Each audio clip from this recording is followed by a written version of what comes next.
Gracias. Bueno, entonces ya hemos escuchado lo manifestado por parte de los intervinientes, ya sabemos que el problema jurídico estriba en determinar si resulta procedente aplicar el principio de oportunidad en la modalidad de suspensión por el término de 6 meses en contra del señor procesado. Como quiera que la Fiscalía ha acudido de manera oportuna ante estrado judicial, junto con los demás intervinientes, a presentar ese principio de oportunidad para que se le imparta este control posterior. En primer lugar, pues verificamos frente a la competencia del juez de control de garantías para resolver este tipo de solicitudes. Señala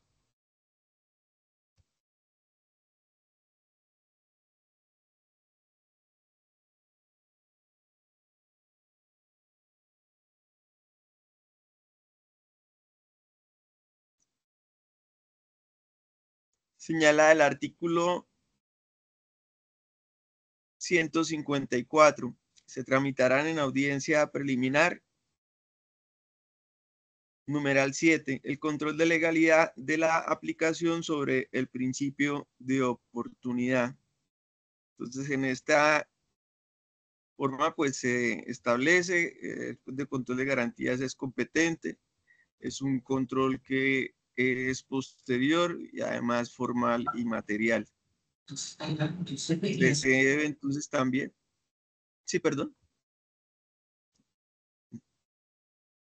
¿No se me escucha? Sí. Entonces,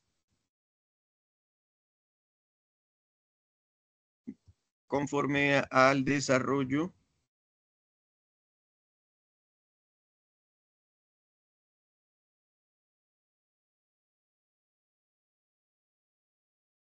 de los artículos 321 y siguientes, que señala que la aplicación del principio de oportunidad se debe hacer con sujeción a la política criminal del Estado.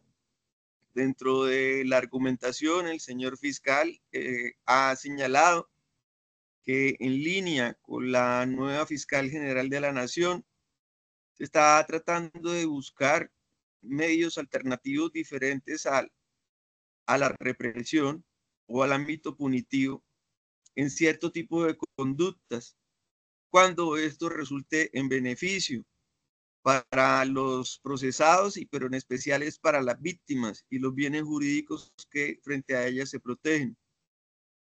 El artículo 322 establece también el principio de legalidad, porque por regla general la Fiscalía General de la Nación está obligada a perseguir a los autores y partícipes de los hechos que revisten las características de una conducta punible, que lleguen a su conocimiento, exceptuando por la aplicación del principio de oportunidad, según los términos y condiciones previstos en la ley. Entonces, es una excepción que se hace a esa obligación y también facultad que tiene la Fiscalía como titular del ejercicio de la acción penal.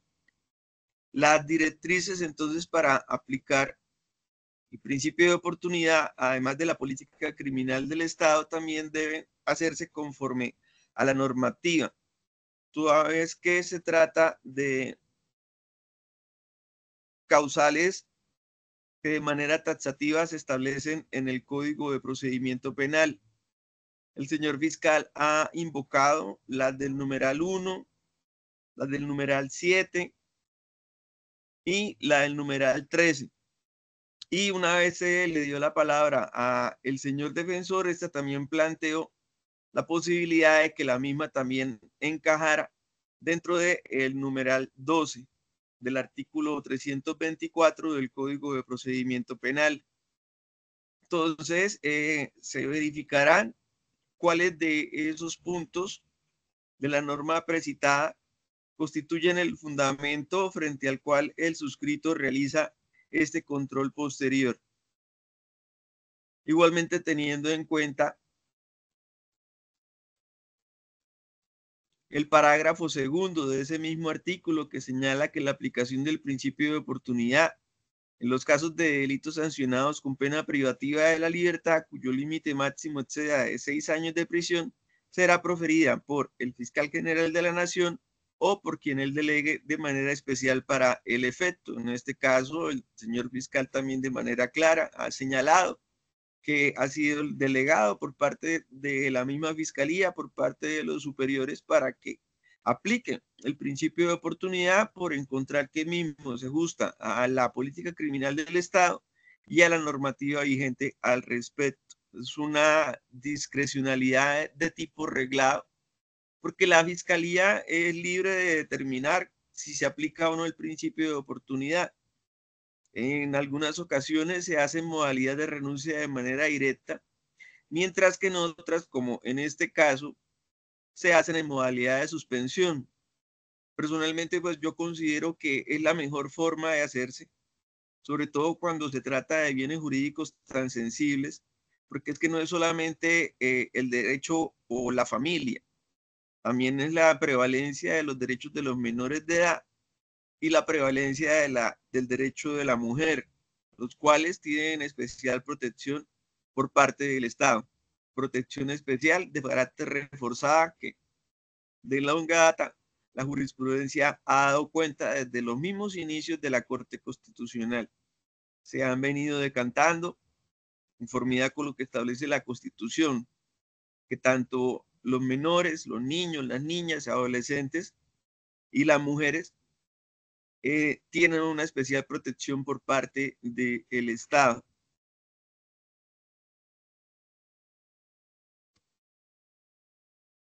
Y que de la manera en que se enfoca por parte del señor fiscal al realizar ese periodo de prueba, a cumplir unas condiciones que efectivamente van de alguna manera a ayudarlos al señor a superar esas situaciones en las cuales se ha cometido de manera presunta la violencia.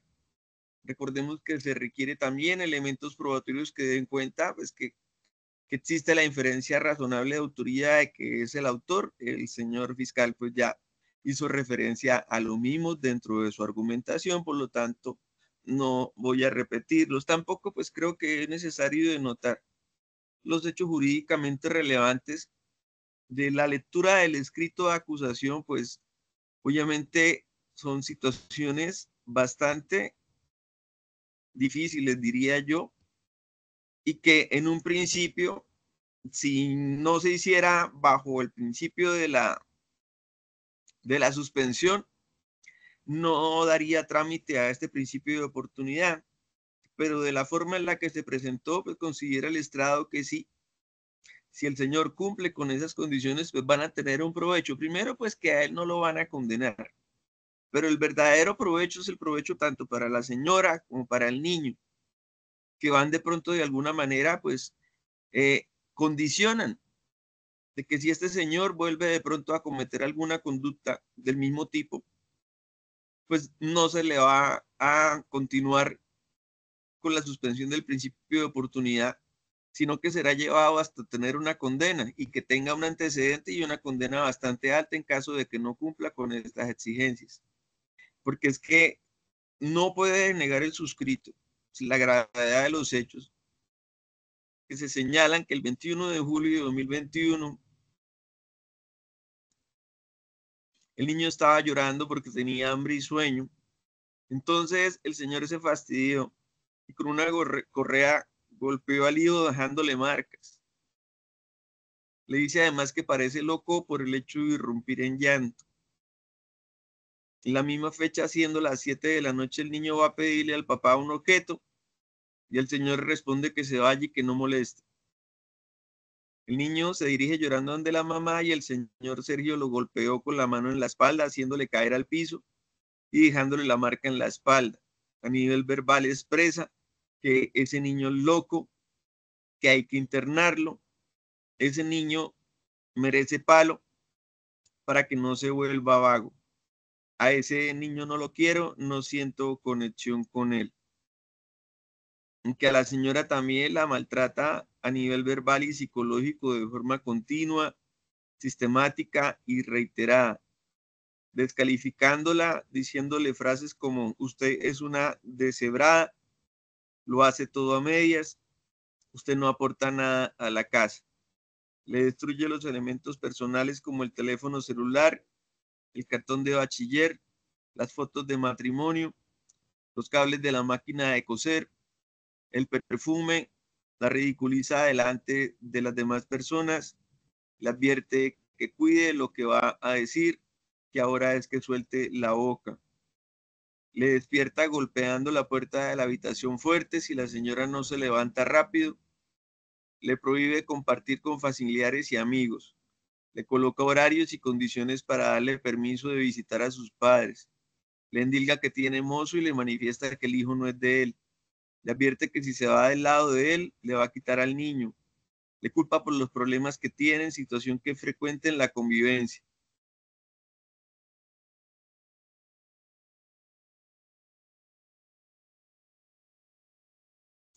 Entonces es claro para el estrado que este señor afectó con su comportamiento la integridad física y psicológica de la señora víctima. El maltrato a nivel físico y verbal.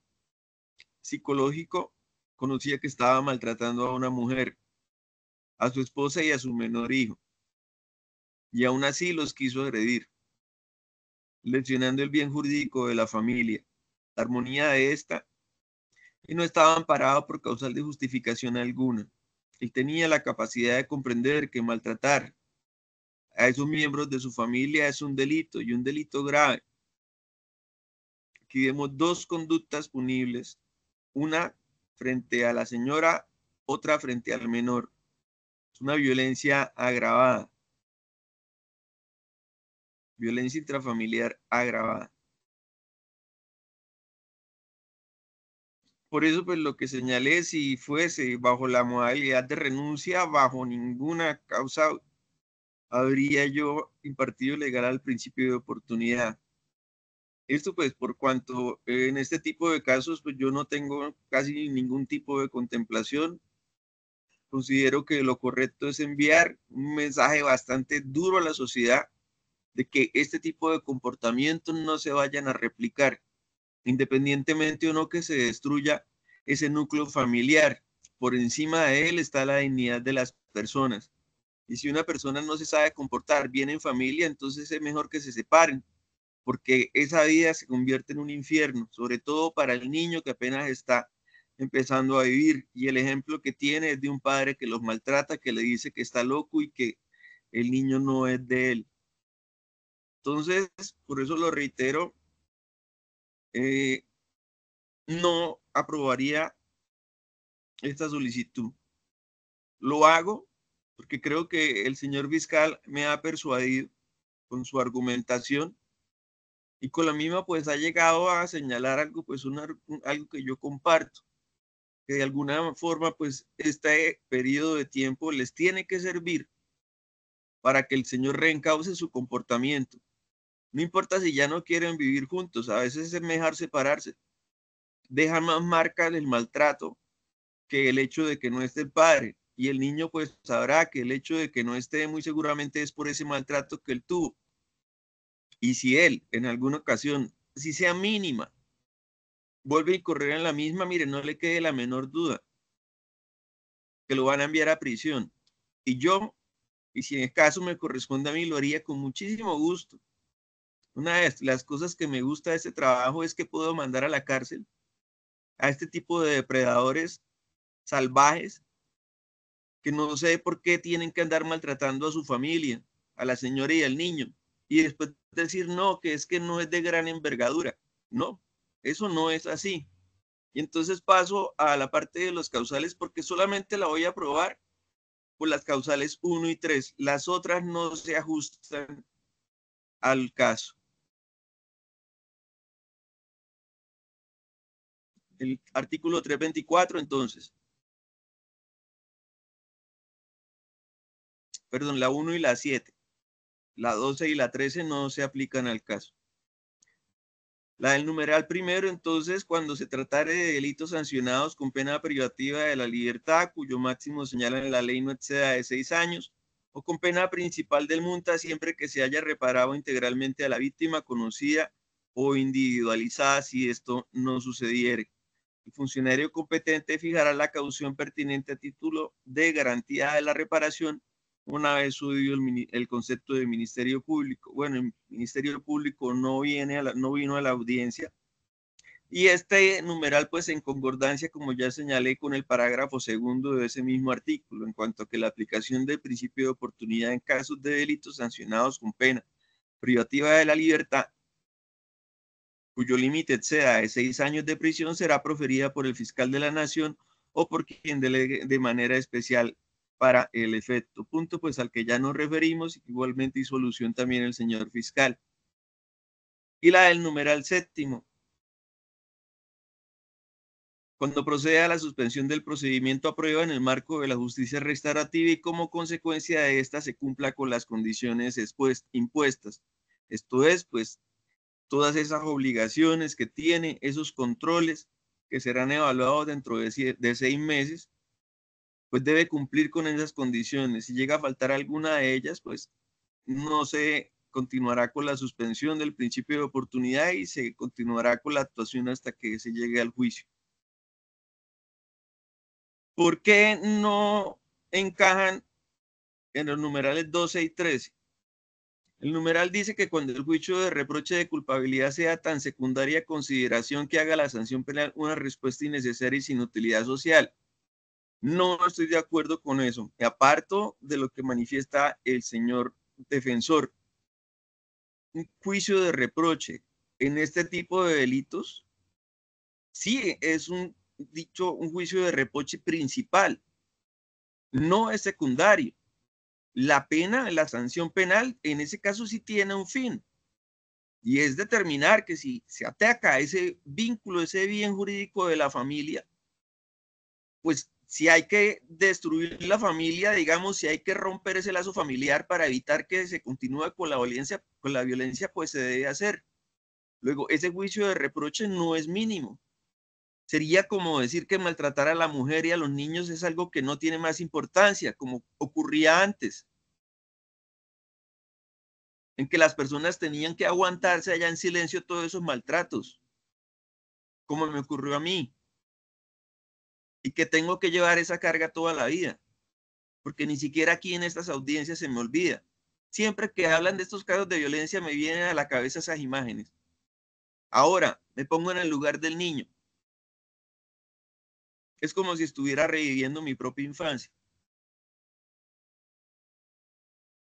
La del numeral 13 tampoco. ¿Cómo así que se afecta mínimamente bienes colectivos? Ahí sí, señor fiscal, pues creo que se descachó bastante.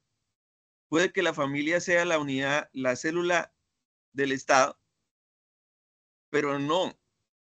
Frente a esos hechos no se puede decir que la afectación fue mínima, porque las dos afectaciones que se realizaron son importantes, son graves.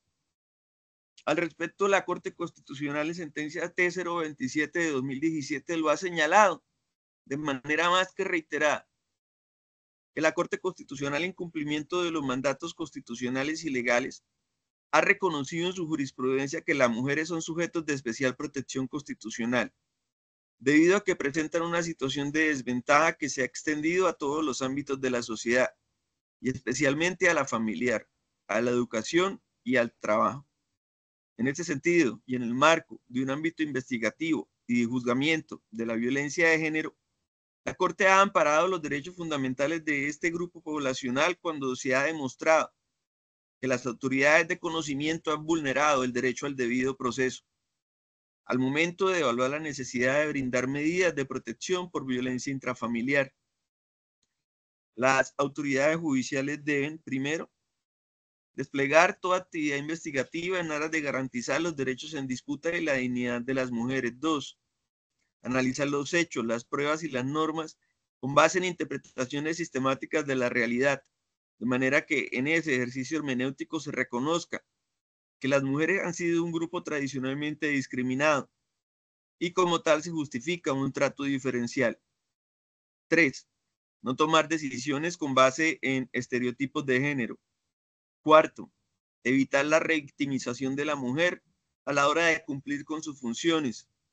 Reconocer las diferencias entre hombres y mujeres. Quinto, flexibilizar la carga probatoria en casos de violencia o discriminación, privilegiando los indicios sobre las pruebas directas, cuando estas últimas resulten insuficientes. Sexto, considerar el rol transformador o perpetuador de las decisiones judiciales. Séptimo, efectuar un análisis rígido sobre las actuaciones de quien presuntamente comete la violencia. Octavo, evaluar las posibilidades y recursos reales de acceso a trámites judiciales. Y noveno, analizar las relaciones de poder que afectan la dignidad y autonomía de las mujeres. Entonces no se trata de afectaciones mínimas, se trata de afectaciones graves. Y por lo tanto, pues el despacho no va a impartir legalidad al principio de oportunidad por esos numerales 12 y 13. Se impartirá por los numerales 1 y 7, como quiera que sí se ajustan a los hechos en los cuales se adelanta esta causa. Los otros dos señalados no, por las razones que ya señalé.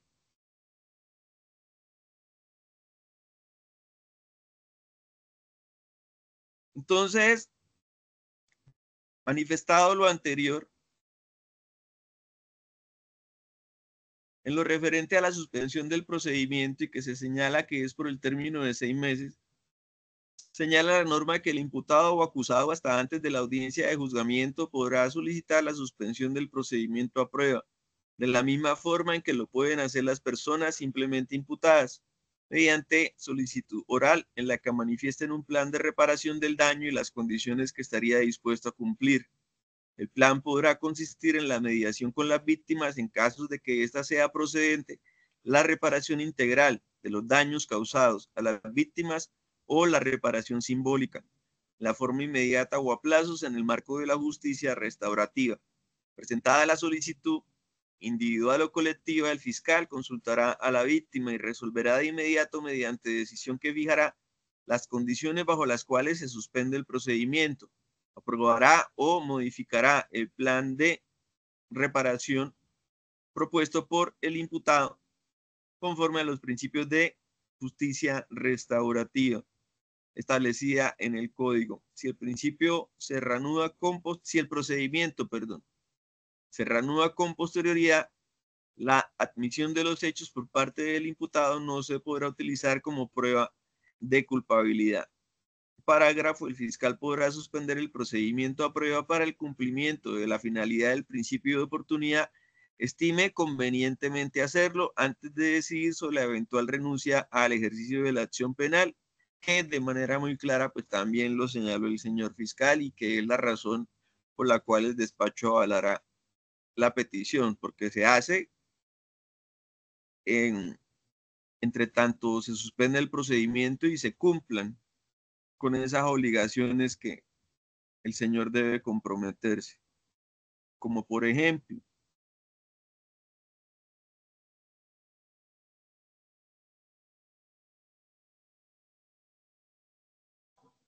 las que señala el artículo 326. El fiscal fijará el periodo de prueba, cual no puede exceder de 3 años.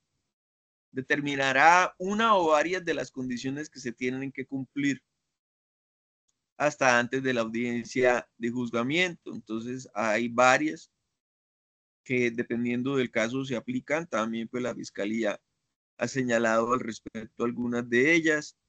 Esa reparación, carácter monetario, esa participación en programas de tratamiento psicológicos para que se puedan superar este tipo de situaciones.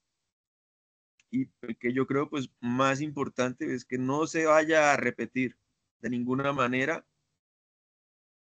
ningún tipo de violencia, sea física, psicológica o verbal.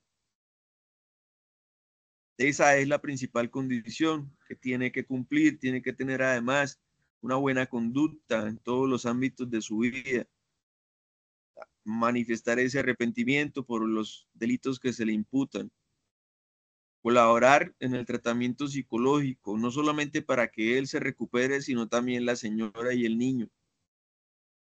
igualmente realizar actividades a favor de ellas, repararlas.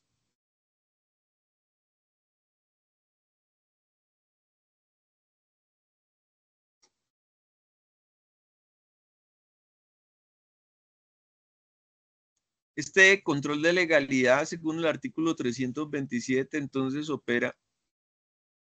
El juez de control de garantías deberá efectuar el control de legalidad de las solicitudes individuales o colectivas respectivas dentro de los 5 días siguientes a la determinación de la Fiscalía de dar el principio de oportunidad. Dicho control será obligatorio y automático. Se realiza en audiencia especial en que la víctima y el Ministerio Público podrán controvertir la prueba aducida por la Fiscalía para sustentar la decisión y el juez resolverá de plano la aplicación del principio de oportunidad y los preacuerdos de los posibles imputados o acusados, y la Fiscalía no podrá comprometer la precisión de inocencia y procederán solo si hay un mínimo de prueba. Y en este caso, pues también ya se señaló eso. Conforme al artículo 328, también se aseguró la participación de las víctimas. Aquí han estado durante la audiencia.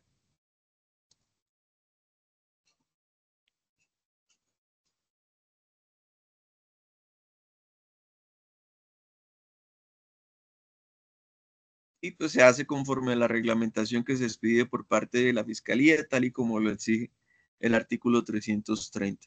Entonces, conforme a lo anterior, habiendo verificado los presupuestos normativos y constitucionales, el despacho impartirá legalidad como control posterior al principio de oportunidad en la modalidad de suspensión de la acción de conformidad con las causales establecidas en los numerales 1 y 7 del artículo 324 del Código de Procedimiento.